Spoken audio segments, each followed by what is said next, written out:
Ten až bude tmavší ještě než byl. Zkontrolujeme pohlaví, hele, to potom bude jednoznačný.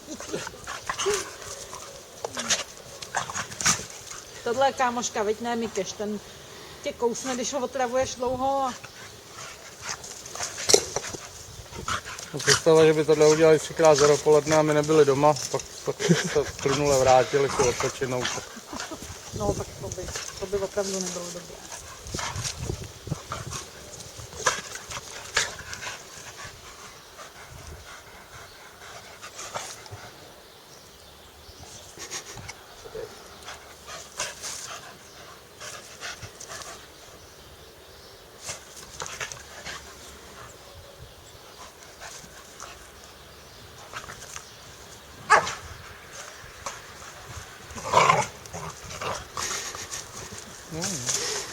Ty hry vypadají trochu jinak.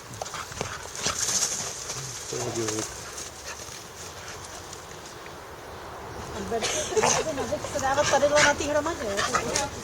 Tohle, tak tohle to rozhází potom. Snad to ani nebude moc rozházet, protože tak si z toho dělá pozorovatelnou.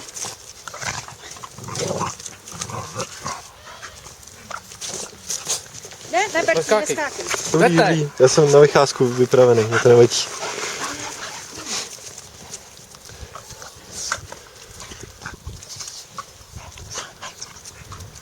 Kdy ty zuby úplně zacakají. To vypadá docela hodně. No, jako pro neznalýho určitě, no. To, když se ještě zavrčej, tak no. Že budou bojovat. To, co ty, tak jsou ještě sticha relativně, no. Prosím? Že teď jsou ještě sticha, no. Jim to aspoň nevrčí. Ale podívej No, se, ta snaha, to bylo. hele, ale ta snaha o dominanci tam je z našeho Bertíka, od našeho Berta. No, jak teďko dával tu hlavu přes její krk.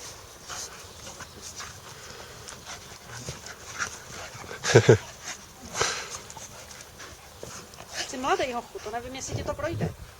Já myslím, že jo.